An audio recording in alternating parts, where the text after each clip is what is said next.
Hello friends, welcome again to my YouTube channel let's learn PSIR. तो friends, कैसे हैं आप सब? आई होप आप सब बहुत ही बढ़िया होंगे, बहुत ही मस्त होंगे और काफ़ी बेहतरीन तरीके से अपनी पढ़ाई को कंटिन्यू कर रहे होंगे, राइट? तो फ्रेंड्स, हम लोगों ने स्टार्ट किया था एरिस्टोटल को समझना, उनके बारे में पढ़ना, जिसमें कि हम लोगों ने अभी तक उनके बायोग्राफी को काफ़ी अच्छे तरीके से देख लिया। और आज हम लोग करने जा रहे हैं उनके one of the best theory, जो उनके रिसर्च का मेन कंसर्न भी था, वो है स्टेट, जिसके माध्यम से वो हमें समझाना चाहते हैं कि स्टेट का क्या रोल होना चाहिए, क्या वर्क होना चाहिए, जिसे वो एक्सप्लेन करते हैं अपने थ्योरी ऑफ स्टेट के माध्यम से। तो चलिए फ्रेंड्स, हम लोग समझते हैं उनकी थ्योरी ऑफ स्टेट को। So be energetic and let's get started.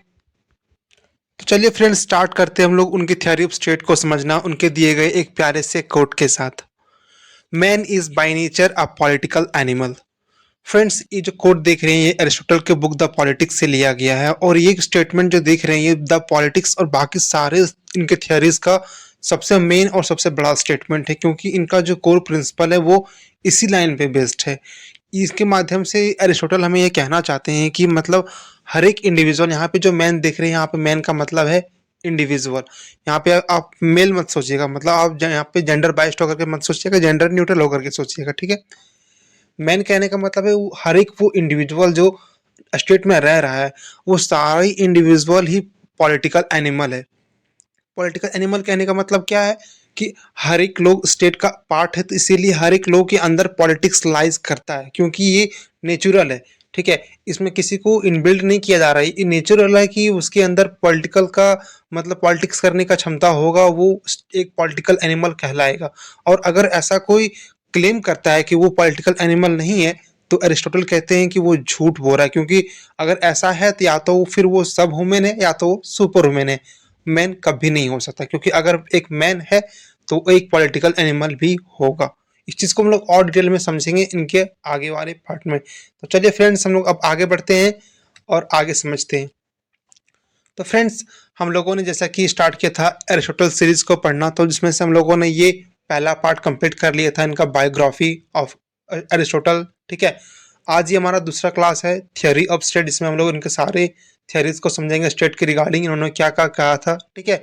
आने वाली वीडियोज में हम लोग इनकी थ्योरी ऑफ सिटीजनशिप को समझेंगे, थ्योरी ऑफ स्लेवरी को समझेंगे, थ्योरी ऑफ प्रॉपर्टी, फिर कॉन्स्टिट्यूशन, जस्टिस, रिवॉल्यूशन, लॉ, इस तरह के अनेकों मतलब थ्योरीज जो एरिस्टोटल के द्वारा दिए गए हैं, उन सारे थ्योरीज को हम लोग बहुत ही बारीकी से काफ़ी अच्छे तरीके से समझेंगे। और सबसे लास्ट पार्ट में हम लोग समझेंगे फ्रेंड्स इसके क्रिटिसिज्म पार्ट को, जैसा कि हम लोगों ने पहले देखा था। तो फ्रेंड्स, हम लोग ये सारे वीडियोस को एक दूसरे से इंटरलिंक करके पढ़ रहे हैं, और पहला वीडियो ऑलरेडी अपलोडेड है, जहाँ पे हम लोगों ने काफ़ी अच्छे से इनका बायोग्राफी का डिस्कशन किया था। तो फ्रेंड्स, अगर आप लोगों ने वो वीडियो नहीं देखा है तो आप लोग जाकर के पहले उस वीडियो को देख ले, और वीडियो ऑलरेडी अपलोडेड है चैनल पे, उसका लिंक डिस्क्रिप्शन में प्रोवाइड करवा दिया गया है। आप उस चीज़ को देख करके इस वीडियोस को देखेंगे तो आपको काफ़ी ज़्यादा अच्छा लगेगा, और काफ़ी जल्दी से आप इस चीज़ को समझ पाएंगे, सारे डॉट्स को इजिली कनेक्ट कर पाओगे, और सारी चीज़ों का काफ़ी अच्छे से क्लैरिटी मिलेगा आपको। तो चलिए फ्रेंड्स, हम लोग आगे बढ़ते हैं और समझते हैं इनके सारे थ्योरीज को धीरे धीरे पार्ट बाय पार्ट करके, ठीक है?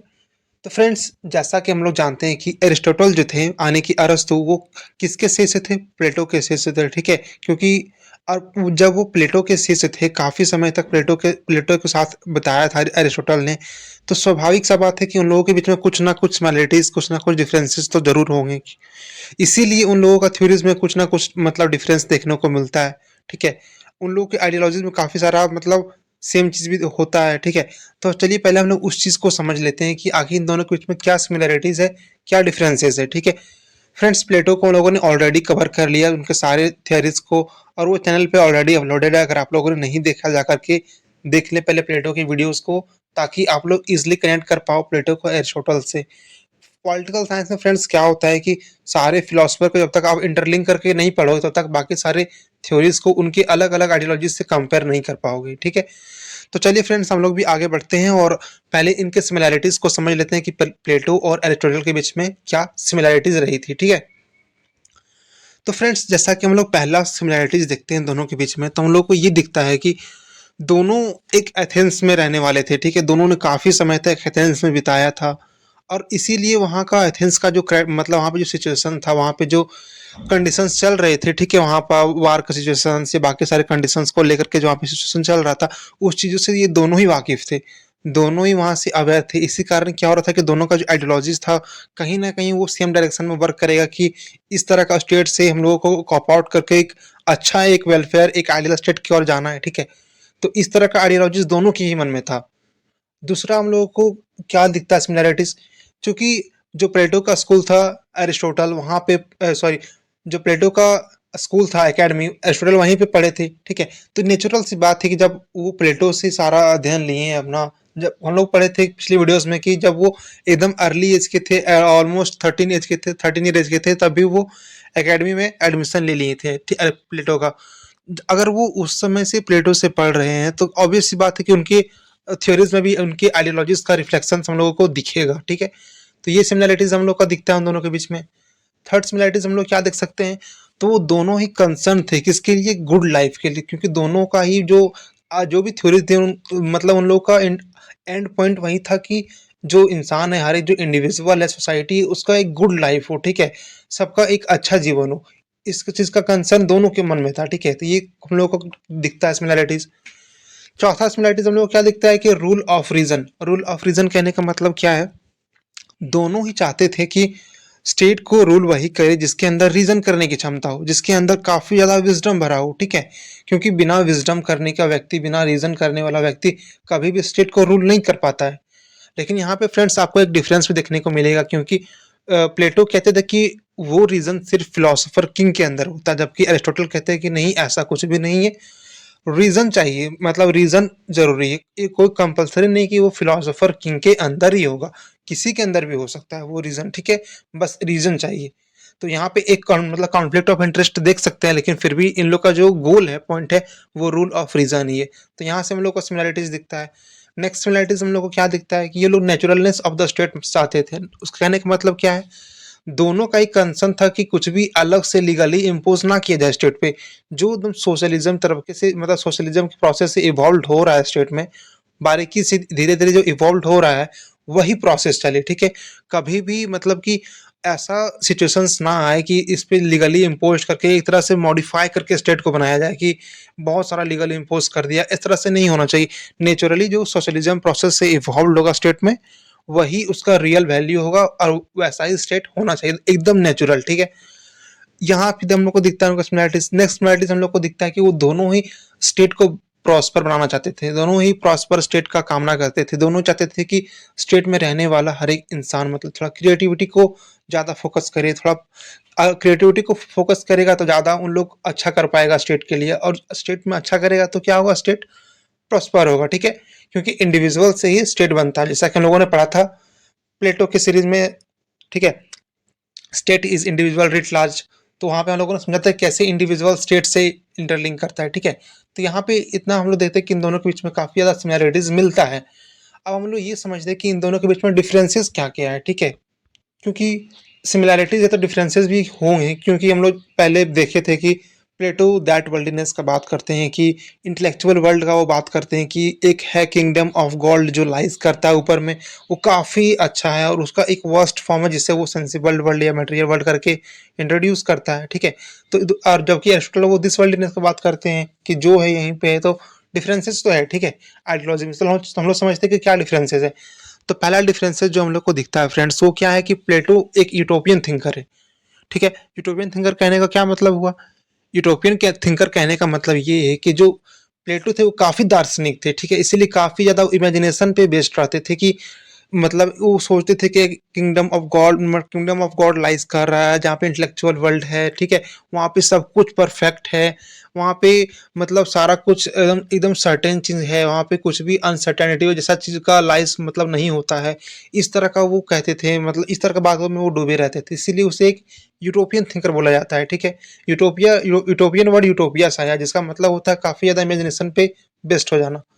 जबकि एरिस्टोटल जो है वो एक प्रैग्मैटिक थिंकर थे। प्रैग्मैटिक थिंकर कहने का मतलब क्या हुआ कि वो मानते थे कि हो सकता है किंगडम ऑफ गॉड लाइज करता हो जो कि कंप्लीटली परफेक्ट हो। लेकिन इसका मतलब ये थोड़ी कि हम लोग सिर्फ उस इल्यूजन पे बेस्ड होकर के, उस इल्यूजन पे डिपेंड होकर के जो हमारा स्टेट है जिसमें हम लोग रह रहे हैं, उसको हम लोग इग्नोर इग्नोर कर दें, ठीक है? उस पे हम लोग ध्यान नहीं दें, ऐसा नहीं ना हो सकता है। तो इस चीज़ का बात करते थे एरिस्टोटल, तो यहाँ से हम लोग दोनों का डिफरेंसेस दिखता है। सेकंड डिफरेंसेस हम लोग क्या देख सकते हैं कि प्लेटो जो है वो काफ़ी रेडिकल है, काफ़ी एक्सट्रीमिस्ट टाइप की थिंकर है, जबकि एरिस्टोटल काफ़ी कंज़र्वेटिव है, काफ़ी कंज़र्व होकर के वो सोचते हैं कि बहुत ज़्यादा हम लोग को दूर नहीं जाना है, ठीक है? जो हम लोग के आस-पास है, जो हम लोग का स्टेट में हो रहा है, पहले उस चीज़ को तो सुधार लें, पहले उस चीज़ को तो प्रोग्रेसिव बना लें, इस तरह का मतलब कंज़र्व होकर के वो सोचते थे, ठीक है? तो यहाँ से हम लोग उन लोग का डिफरेंसेस दिखता है। नेक्स्ट डिफरेंसेस हम लोग को क्या दिखता है उन लोगों का? प्लेटो जो है वो चाहते हैं एक परफेक्ट स्टेट हो, एकदम परफेक्शन वो चाहते थे वो कि स्टेट जो हो एकदम आइडियल हो, ठीक है? जहाँ पे कुछ भी गलत ना हो, कोई भी करप्ट ना हो, हर लोग, हर इंडिविजुअल अपने डोमिनेशन के अकॉर्डिंग ही काम करे, जो उन लोगों का सोल एलिमेंट डोमिनेट कर रहा है, उसके अकॉर्डिंग वर्क करे। इस तरह का एकदम परफेक्ट स्टेट चाहते थे कौन? प्लेटो। जबकि एरिस्टोटल क्या चाहते थे? एकदम मॉडरेशन, कि ठीक है, हो सकता है किसी के अंदर कुछ ज़्यादा डोमिनेट कर रहा हो, लेकिन इसका मतलब ये नहीं कि आप उसको फुल टाइम उसी पे दे दो, मतलब काम करने के लिए उसके ऊपर थोप दो, ठीक है? क्योंकि वो स्लेवरी के जब हम लोग पढ़ेंगे इनके स्लेवरी थ्योरी, तो उसमें जानेंगे कि स्लेवरी को भी उन्होंने मास्टर बनने का मौका दिया था, कैसे? वो हम लोग आगे समझेंगे। इसीलिए ये जो एरिस्टोटल है वो काफ़ी मॉडरेट तरीके से सोचते हैं, लेकिन जो प्लेटो है वो काफ़ी परफेक्शन में जीते हैं, ठीक है? तो यहाँ से हम लोग दोनों का डिफरेंसेस दिखता है। नेक्स्ट डिफरेंस हम लोग क्या देख सकते हैं कि जो प्लेटो है वो डेक्सनिस्ट नेचर के थे। मतलब ऐसा क्या कहने का मतलब हुआ? डायरेक्टनेस का मतलब होता है वो जनरल से पर्टिकुलर की ओर सोचते थे। इसका क्या मतलब हुआ?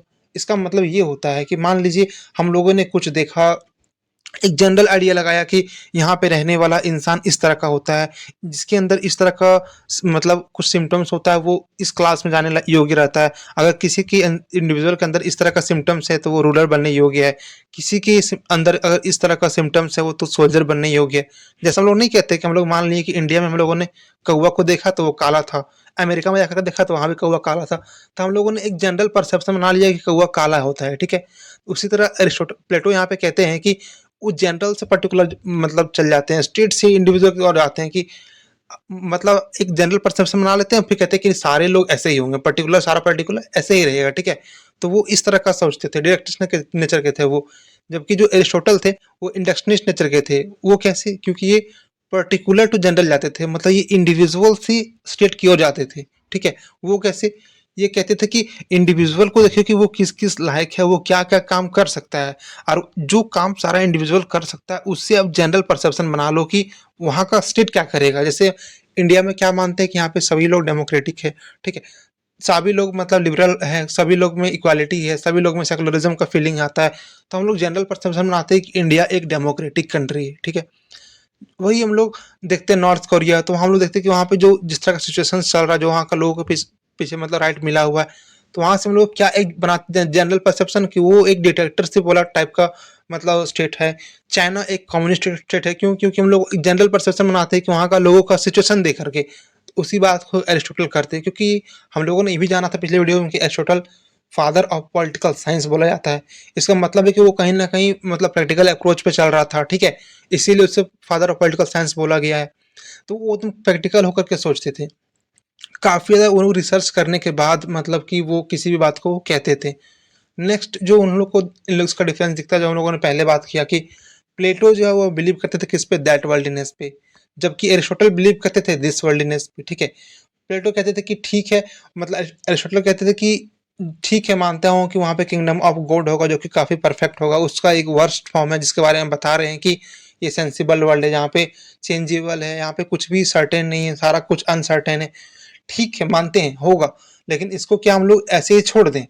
नहीं ना, मतलब सुधारना भी तो हम लोगों को ही है। तो इस चीज़ को एक्सप्लेन करते हैं, इस चीज़ को बताते हैं कि जो भी है यहीं पे है, दिस वर्ल्डीनेस में ही है, आगे कुछ भी नहीं है, ठीक है? इस चीज़ को बताते हुए यहाँ से हम लोग दोनों का सिमिलैरिटीज़ और डिफरेंसेस देखने को मिलता है। तो चलिए फ्रेंड्स, हम लोग अब आगे बढ़ते हैं और समझते हैं कि एरिस्टोटल की थ्योरी ऑफ स्टेट में क्या था और उसको वो किस तरह से जस्टिफाई करते हैं, ठीक है? राइट? तो चलिए हम लोग बढ़ते हैं आगे।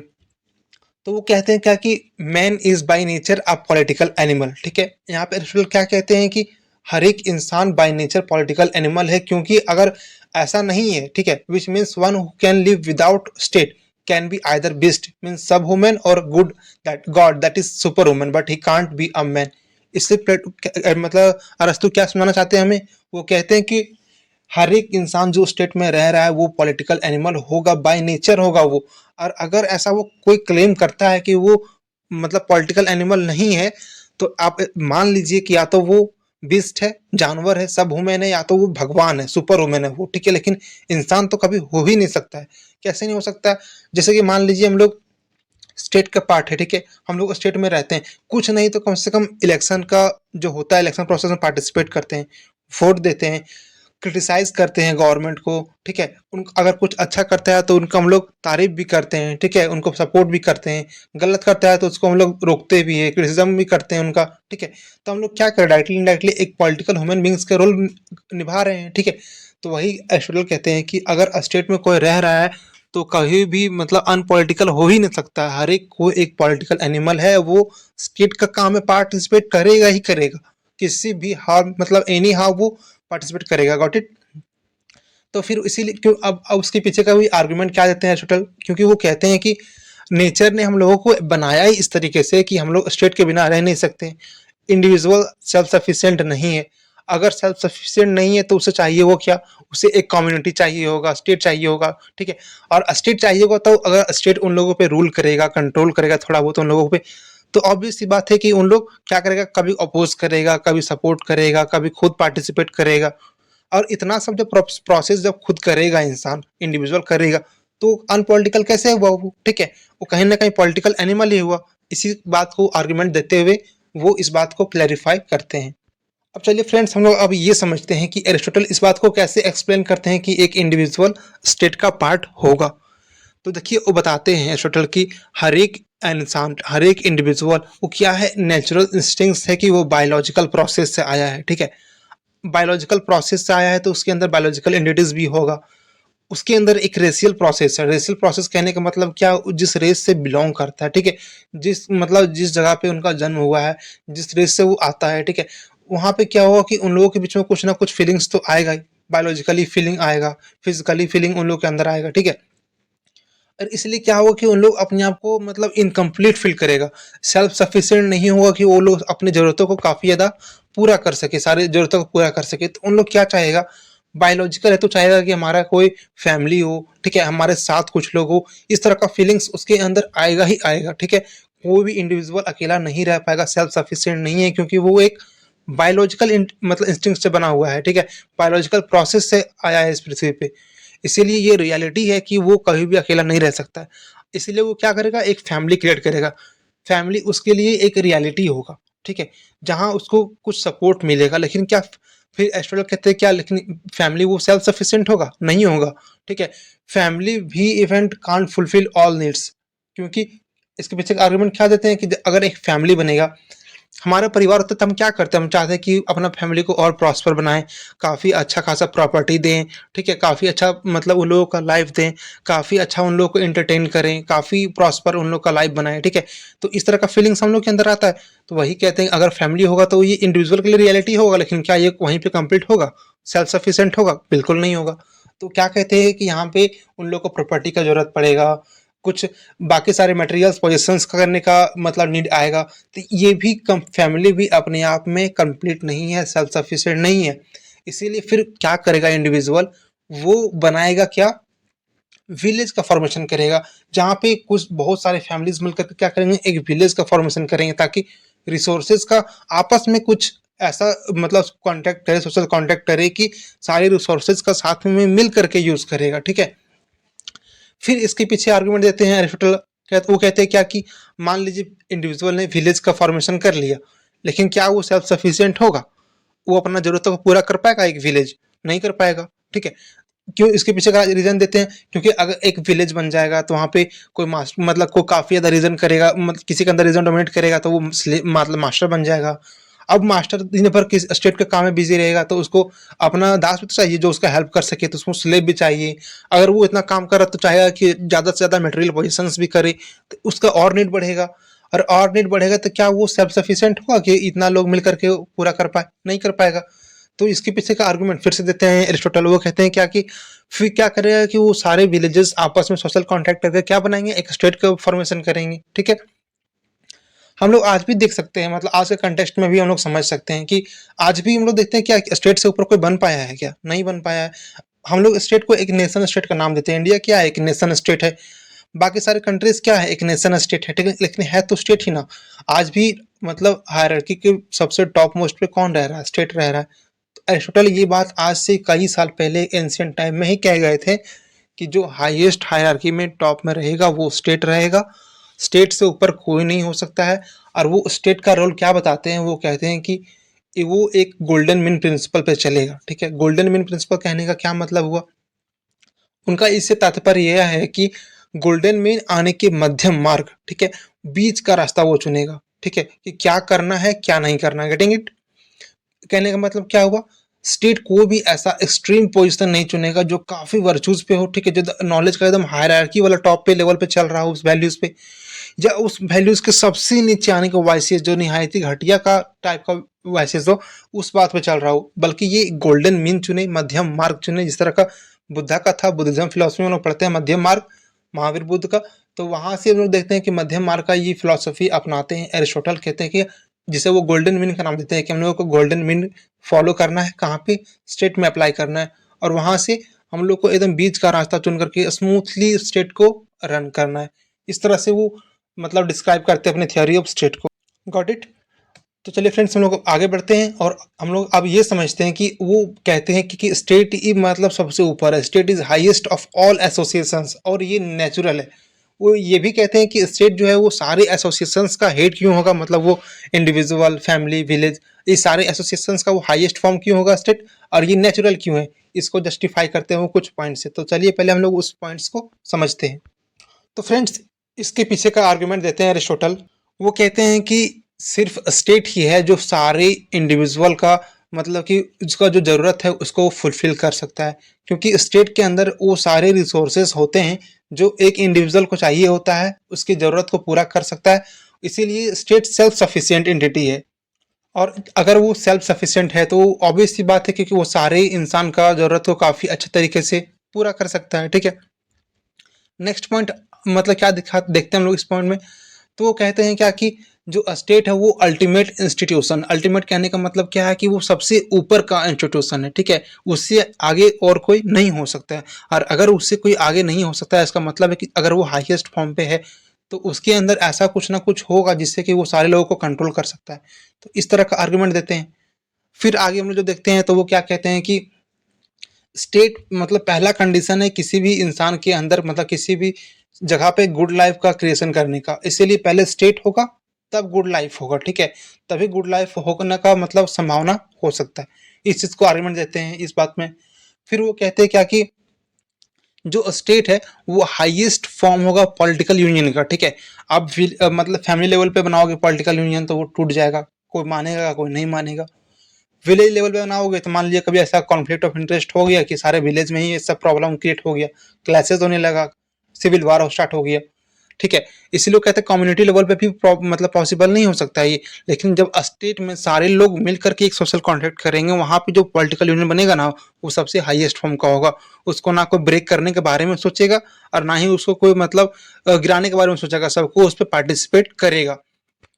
अब जैसा कि हम लोगों ने जाना था कि एरिस्टोटल चाहते हैं कि स्टेट क्या हो तो वो एक नेचुरल हो। कैसे हो? तो ये कहते हैं कि एक सोशल इवोल्यूशन से बनेगा। ठीक है, ये जो स्टेट देख रहे हो वो मतलब नेचुरली किसी तरह का बाइंडिंग नहीं है, वो सोशल इवोल्यूशन प्रोसेस से बनेगा। इंस्टिंक्ट से फैमिली बनेगा, फैमिली मतलब कि वहाँ फैमिली से फिर कम्युनिटी विलेज वगैरह क्रिएशन होगा, वहां से फिर स्टेट बनेगा। ठीक है, तो ये इवोल्यूशन प्रोसेस है। ठीक है, बारीकी से इवॉल्व कर रहा है, इसीलिए इसमें कोई भी मतलब मिर्च मसाला मिलाया हुआ नहीं है। ठीक है, कुछ भी इसमें मक्खन मिलाया हुआ नहीं है।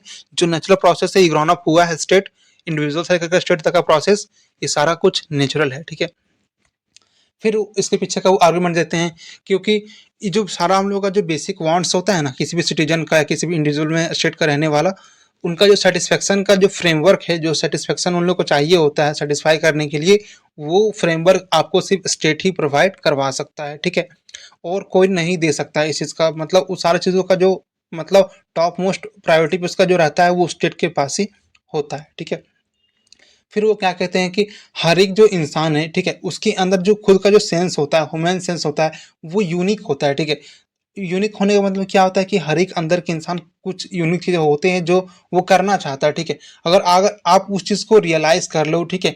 और उस चीज़ पे आप वर्क करना चाहो ना, तो उसके आप उसको अपने आप में ही आप उसको गुड गुड लाइफ में बदल सकते हो, ठीक है? और उसको सिक्योर कर सकते हो खुद के लिए भी, और जब इंडिविजुअल लेवल पे सिक्योर होगा, तो डायरेक्टली इनडायरेक्टली स्टेट को भी प्रमोट करेगा, स्टेट को भी सपोर्ट करेगा, ठीक है? फिर इस पे नेक्स्ट आर्गुमेंट वो क्या देते हैं, फिर वो कहते हैं क्या कि ये एक कॉमन इंडिवियर है, ठीक है? कॉमन इंडिवियर कैसे कहने का मतलब क्या है कि स्टेट में रहने वाला हर एक इंसान सोशल कॉन्ट्रैक्ट किया है कि हमें इस तरह का मतलब फ्रीडम चाहिए, ठीक है? तो वो सबको चाहिए। और अगर वो सबका कॉमन गोल है, ठीक है, सबका कॉमन वो इंडिवियर है, तो क्या होगा वहां से कि हर कोई को मतलब सेम एडवांटेज मिलेगा, ठीक है? हर चीज हर लोगों को सेम बेनिफिट्स मिलेगा। जैसे हम लोग इंडिया में रहते हैं तो हम लोग को फंडामेंटल राइट्स मिला हुआ है, ठीक है? फंडामेंटल राइट्स मिला हुआ है तो हम लोग सबको मिला हुआ है। अगर जितना ही हम क्लेम करेंगे अपना फंडामेंटल राइट्स, उतना ही इंडिया में रहने वाले बाकी सारे सिटीजन्स भी क्लेम करेंगे, ठीक है? तो वही यहाँ कहते हैं कि सबका गोल कॉमन है। तो स्टेट को आसानी होगा कि वो सारे लोगों का एडवांटेज को इसलिए मतलब पूरा कर सके, ठीक है? फिर इसके पीछे वो नेक्स्ट मतलब कि आर्गुमेंट देते हैं, वो कहते हैं कि provides opportunities for achievement of full humanity, ठीक है? वो कहते हैं कि वो सारे अपॉर्चुनिटीज स्टेट उन लोगों को देगी जिससे कि वो अपना ह्यूमैनिटी को काफ़ी अच्छे तरीके से अचीव कर सकता है, ठीक है? उसको काफ़ी अच्छे तरीके से अचीव कर सकता है। कौन? इंडिविजुअल। किसके माध्यम से? स्टेट के माध्यम से कर सकता है। तो ये सारा अपॉर्चुनिटीज कौन प्रोवाइड करवाएगा? एक स्टेट ही करवा सकता है जिसके पास बहुत सारा पावर हो, ठीक है? फिर वो क्या कहते हैं, क्या स्टेट जो है वो एक मोरल रास्ता चुनेगा। मोरल पाथ क्यों चुनेगा? क्योंकि मतलब एरिस्टोटल ये भी कहते हैं कि वो नेचुरल प्रोसेस से बनेगा, जो जहाँ पे नेचुरल प्रोसेस से इवॉल्व होगा, वहाँ पे मोरालिटी ही ऐसा चीज़ है, वहाँ पे इथिक्स ऐसा चीज़ है जो सारे लोगों को काफ़ी अच्छे तरीके से कंट्रोल एंड डेलिब्रेट कर सके, सारे लोगों का एबिलिटीज़ को पहचान सके, सारे लोगों का मतलब इंडिविजुअल का एबिलिटीज़ को पहचान करके उसके अकॉर्डिंग उसको वर्क दे सके, उसके अकॉर्डिंग उसका वेलफेयर वो कर सके, ठीक है? तो ओवरऑल हम वो कहते हैं क्या कि स्टेट जो है वो association for seeking good life है। ऐसो मतलब स्टेट से बढ़कर और कुछ नहीं है। स्टेट रहेगा तभी कोई भी गुड लाइफ का सीख कर सकता है, मतलब उसको पा सकता है। उसके बगैर आप उसको अचीव करना चाहिएगा तो बहुत मुश्किल होगा, ठीक है? हमेशा मन में डर बना हुआ रहेगा कि हमारा प्रॉपर्टी कोई छीन ना ले, कोई कुछ कर ना ले। लेकिन जब आपके पास ऐसा कोई स्टेट होगा जो आपको कंट्रोल करने वाला रहेगा, आपको प्रोटेक्ट करने वाला रहेगा, उसको सिक्योर करने वाला रहेगा, तो आप गुड लाइफ आपका मतलब गुड फील करोगे। आप उस पर ध्यान ना दे करके आप स्टेट के बारे में सोचोगे कि हम और कैसे ही मतलब आगे बढ़ सकते हैं, हमारा स्टेट कैसे आगे बढ़ सकता है, ठीक है? इसीलिए वो कहते हैं कि स्टेट जो है वो हाईएस्ट फॉर्म ऑफ एसोसिएशन है, सारे एसोसिएशन का एसोसिएशन है वो। और ये एक नेचुरल है कि ये होगा ही होगा। फैमिली मतलब कोई भी इंडिविजुअल अकेला नहीं रह सकता है, ठीक है? जैसा हम लोगों ने पहला समझा, ठीक है? तो चलिए फ्रेंड्स, हम लोग अब आगे बढ़ते हैं और आगे समझते हैं कि और इसमें क्या क्या आर्ग्यूमेंट देते हैं, ठीक है? तो एरिस्टोटल का यहाँ पे एक स्टेटमेंट है जहाँ पे वो कहते हैं क्या कि state comes into existence for the sake of life and continue for the sake of good life. इसका क्या मतलब हुआ? मतलब एरिस्टोटल यहाँ पे कहते हैं कि स्टेट है ना, वो किसी के लाइफ को सस्टेन करने के लिए जरूरी है, इसीलिए वो एग्जिस्ट करता है स्टेट, ठीक है? और वो कंटिन्यू इसलिए करता है क्योंकि उसकी जो लाइफ को है और अच्छा बना सके, ठीक है, गुड लाइफ में उसको बदल सके, इसीलिए स्टेट जरूरी है।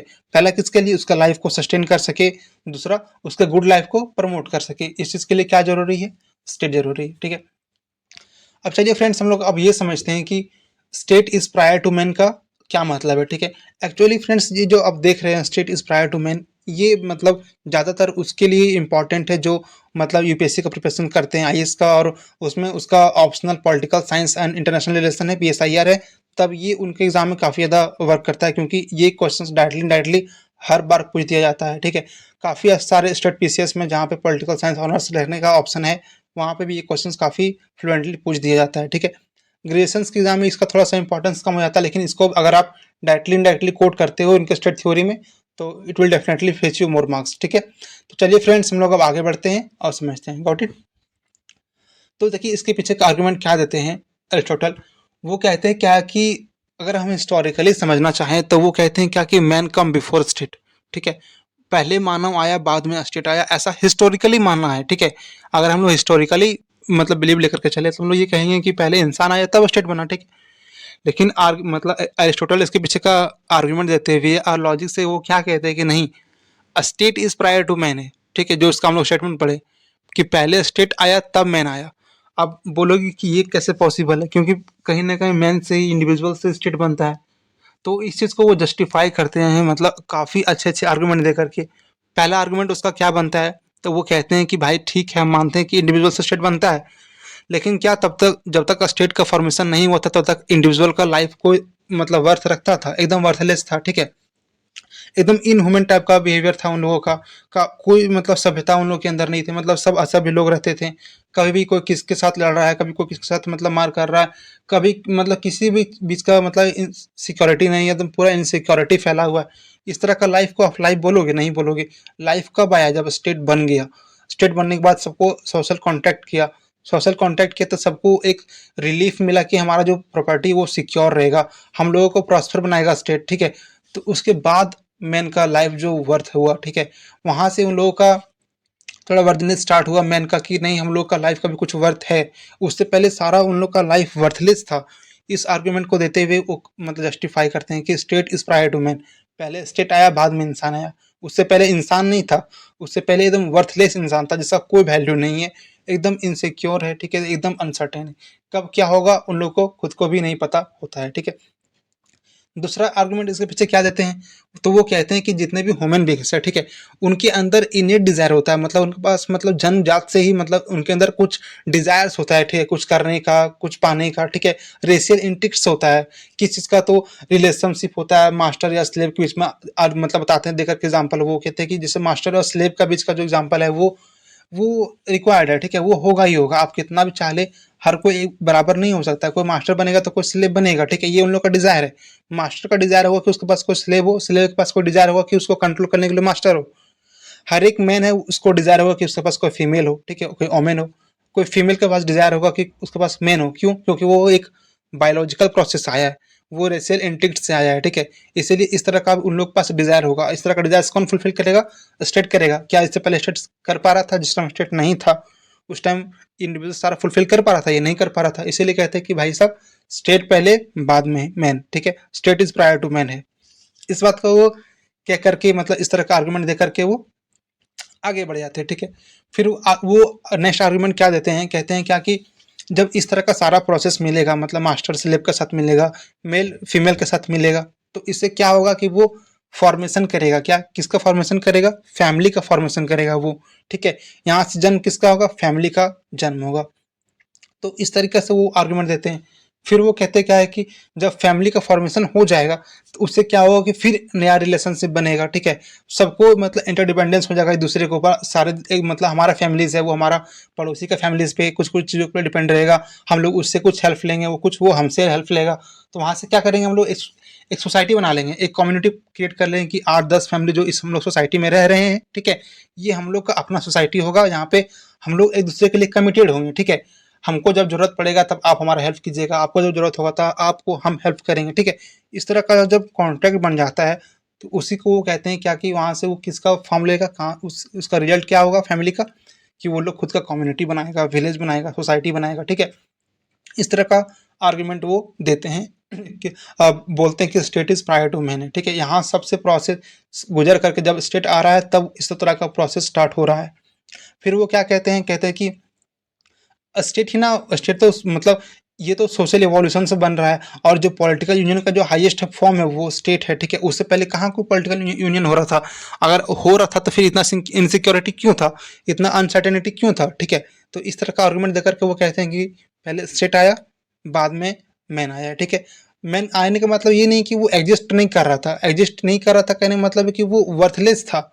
उसका वर्थ होना तब हुआ जब स्टेट बना, ठीक है। तो इस चीज़ को वो आर्गुमेंट देते हुए इस चीज़ को जस्टिफाई करते हैं वो, ठीक है फ्रेंड्स, गॉट इट। अब इसके पीछे वो नेक्स्ट आर्गुमेंट क्या देते हैं, वो कहते हैं क्या कि जो मैन है ना, वो सोशल है। सोशल कहने का मतलब है कि वो समाज से घिरा हुआ है, ठीक है, समाज को जानता है, पहचानता है। और इसीलिए मतलब एरिस्टोटल एक आर्गुमेंट देते हैं, वो कहते हैं क्या कि हर एक इंसान के अंदर ना एबिलिटी होता है क्या करने का, गिव अप करने का, छोड़ देने का। क्या छोड़ने का? ब्रुटैलिटी को। ब्रुटैलिटी करने का मतलब क्या? हर एक इंसान के अंदर ना एक सोशल इंटीग्रिटी होता है, ठीक है, हमारा एथिक्स होता है, प्रिंसिपल्स होता है। वो समाज में रहते रहते अपने आप ही बन जाता है, जिससे के अंदर हम लोगों के अंदर क्षमता आ जाता है कि हम लोग किसी भी अपने अंदर के बुराई को त्याग सकते हैं और सिविलिटी को अपना सकते हैं, ठीक है। मतलब कि एक सामाजिक भाव को, एक समानता वाला भाव को हम लोग अपना सकते हैं, नागरिकता वाला भाव को हम लोग अपना सकते हैं, ठीक है? और मतलब बर्बरता वाला चीज़ को, ब्रुटैलिटी वगैरह को हम लोग सब अपने से दूर कर सकते हैं। इससे क्या होगा कि ह्यूमन एक सिविलाइज्ड बनेगा, ठीक है? सारे लोग सिविलाइज्ड होंगे, हर लोगों के अंदर विज़डम आएगा, हर लोग प्रॉस्पर बनेगा, हर लोग मतलब कोऑपरेटिव रहेगा, ठीक है? इस तरह का कब पॉसिबल होगा? जब उन लोग के पास सिक्योरिटी होगा कि हम लोग के पास जो है वो हम लोग से खोएगा नहीं, बल्कि हम लोग के पास और बढ़ेगा, ठीक है? हम लोगों का और वेलफेयर होगा। तो वो कैसे होगा? क्योंकि जब स्टेट आएगा तब उन लोग को ये सारा चीज़ का प्रोवाइड करवाया जाएगा, ठीक है? तो यहाँ से उस मतलब आर्गुमेंट देते हैं। फिर वो नेक्स्ट वो क्या कहते हैं कि ये सारा कुछ जो आप लोगों ने अभी तक देखा, ये एक सोशल डेवलपमेंट है, ठीक है? और यही एक्चुअल प्रोसेस है स्टेट का इवॉल्व होने का, जिसे वो टेलियोलॉजी का नाम देते हैं। टेलियोलॉजी का एक प्रिंसिपल है एरिस्टोटल का, जिसका मतलब होता है एंड, फाइनल एंड, ठीक है? टेलियोलॉजी एक्चुअली टिलोस वर्ड से बना है, और टिलोस का मतलब होता है फाइनल एंड। जो मान लीजिए हम लोग अभी तैयारी कर रहे हैं किसी चीज़ का, हम लोग किसी चीज़ का पढ़ रहे हैं, ठीक है? और आप लोग मान लीजिए आप लोग का सपना है कि आप लोगों को कोई ऑफिसर बनना है, ठीक है? उसके लिए आप लोग जो मेहनत कर रहे हो, उसके लिए आप लोग क्लास कर रहे होगे, ठीक है? वीडियोज़ देख रहे हो, पढ़ रहे हो, बहुत सारा नोट्स की बना रहे हो, उसको रिवाइज़ कर रहे हो, तो वो क्या है? वो मीन्स है, ज़रिया है, वो रास्ता है। एंड क्या है कि आपको वहाँ तक पहुँचना है, जिस चीज़ के बारे में आप लोगों ने सोचा है, वहाँ तक पहुँचना है। तो वो फाइनल एंड है, ठीक है? वो टेलोस है, ठीक है? इस चीज़ को वो जस्टिफाई करते हैं टिलॉजी स्टेटमेंट से। Got it? तो चलिए फ्रेंड्स, हम लोग अब आगे बढ़ते हैं और ये समझते हैं कि जो एरिस्टोटल का जो स्टेट है, उसका फीचर्स क्या-क्या है, ठीक है? तो चलिए पहले हम लोग इनके फीचर्स को समझ लेते हैं। तो इनका स्टेट का जो पहला फीचर है, देखिए फ्रेंड्स, हम लोग जो पढ़ रहे हैं ना, हम लोग काफ़ी सीक्वेंस में काफ़ी डिटेल में पढ़ रहे हैं, मतलब इतना ज़्यादा डिटेल, मतलब बहुत कम ही कंटेंट मिल पाता है। जब मैं मतलब खोजता था अपने कंटेंट पढ़ने के लिए यूट्यूब वगैरह पे, तो काफ़ी कम कंटेंट प्रोवाइड मतलब रहता था, जो कि इतना ज़्यादा डिटेल मैनर में हर पॉइंट को काफ़ी अच्छे के बारीकी से बताया हुआ है, ठीक है? इसीलिए मैंने मतलब मेरा चाहना है कि मैं सारा कंटेंट को इस तरीके से प्रोवाइड करवाऊँ, ताकि दूसरा जगह से और कहीं खोजने का ज़रूरत ही ना पड़े, बल्कि एक वीडियो से ही सारा मतलब कॉन्सेप्ट क्लियर हो जाए, ठीक है? और आई होप कि इसके बाद आप लोगों को दूसरा ज़रूरत नहीं पड़ेगा, एटलीस्ट बेसिक अंडरस्टैंडिंग आप लोगों का बहुत ही कंप्लीटली अच्छे से क्लियर हो जाएगा। बाकी आप अपना कोई एक रेफरेंस बुक फॉलो कर सकते हो, ताकि आपका अंडरस्टैंडिंग में और ज़्यादा मतलब डेवलप करे, ठीक है? तो इनका जो स्टेट का फीचर्स क्या था, तो वो पहला बताते हैं कि ये एक नेचुरल एंटिटी है, ठीक है? मतलब ये नेचुरल प्रोसेस से बना हुआ है, ये एक नेचुरल है कि ये इसको होना ही है स्टेट का, ठीक है? जैसा कि प्लेटो कहते हैं कि आइडियल स्टेट होगा, उस तरह से ये नहीं है। एरिस्टोटल क्या कहते हैं कि ये स्ट्रक्चर फॉर्म में होगा, मतलब स्ट्रक्चर्ड फॉर्म में होगा, और ये ग्रेजुअल इवोल्यूशन से बनेगा, ठीक है? क्योंकि किस लिए बनेगा? तो बनेगा हर एक इंडिविजुअल के नीड को फुलफिल करने के लिए, ठीक है? सेकंड फीचर क्या है उसका स्टेट का? तो वो कहते हैं कि state is prior to human beings. जैसा कि हम लोगों ने पहले देखा कि पहले स्टेट आया, तब उन लोग का जो ह्यूमन बींग का जो लाइफ है वो वर्थ बना, ठीक है? वर्थनेस बना उन लोग का, उससे पहले वर्थलेस था उन लोग का लाइफ, ठीक है? इस चीज़ को देख करके वो क्या करते हैं, इस चीज़ का मत ये फीचर्स था उनके स्टेट का। फिर वो क्या कहते हैं नेक्स्ट फीचर्स में? वो कहते हैं state is association of associations था, ठीक है? मतलब वो हाईएस्ट फॉर्म ऑफ एसोसिएशन था। स्टेट से हाईएस्ट फॉर्म का एसोसिएशन आज तक ना क्रिएट हुआ है, ना क्रिएट होगा। इस चीज़ का वो आर्गुमेंट देते हैं कि सब वही सबसे बड़ा है, सबसे लार्जर फॉर्म है, ठीक है? उसके बाद वो क्या कहते हैं, उसके बाद वो आर्गुमेंट देते हैं कि जो स्टेट है ना, वो हम लोगों का एक इंडिविजुअल मतलब हमारा इंग्रेडिएंट पार्ट है, ठीक है? हमारा वो एक तरह से बॉडी पार्ट है। जिस तरह से हमारा बॉडी पार्ट है, मान लीजिए कुछ ऑर्गेनिजम्स मतलब कुछ ऑर्गन अगर खराब हो जाता है, कुछ पार्ट्स अगर खराब हो जाता है, तो जिस तरह से बॉडी यूजलेस हो जाता है ना, उसी तरह वो कहते हैं क्या कि अगर इंडिविजुअल स्टेट से सेपरेट हो जाता है, इंडिविजुअल अगर स्टेट से सेपरेट हो गया, तो इसका मतलब है कि उसका लाइफ जो है ना वो खत्म हो गया, वहाँ से वो डेड हो गया, कोई इंपॉर्टेंस वहाँ से नहीं रह गया वो, ठीक है? इस तरह से वो कहते हैं कि जो स्टेट है वो हमारा मतलब हमारा वो इंग्रेडिएंट पार्ट है, वो बॉडी पार्ट है वो हमारा एक तरह से स्टेट। अगर उससे हम लोग अलग हो गए, तो सेपरेट हो गए, तो हमारा कोई वर्थ नहीं रहेगा, ठीक है? नेक्स्ट उसका फीचर्स क्या है? तो वो कहते हैं कि स्टेट सेल्फ सफिशिएंट, उसके पास सारा रिसोर्सेज इतना है कि वो सभी लोगों का, सभी इंडिविजुअल्स का नीड्स को काफ़ी अच्छे तरीके से, काफ़ी इजीली फुलफिल कर सकता है, ठीक है?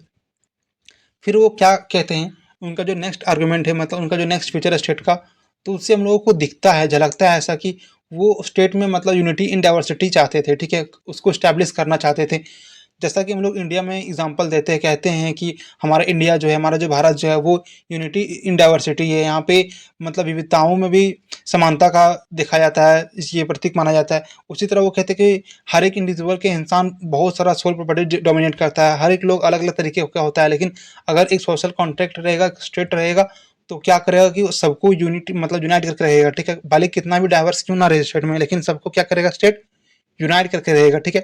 तो यहाँ पे हम लोग को यूनिटी एंड डाइवर्सिटी का प्रिंसिपल्स देखने को भी मिल जाता है, ठीक है, इनके फीचर्स में।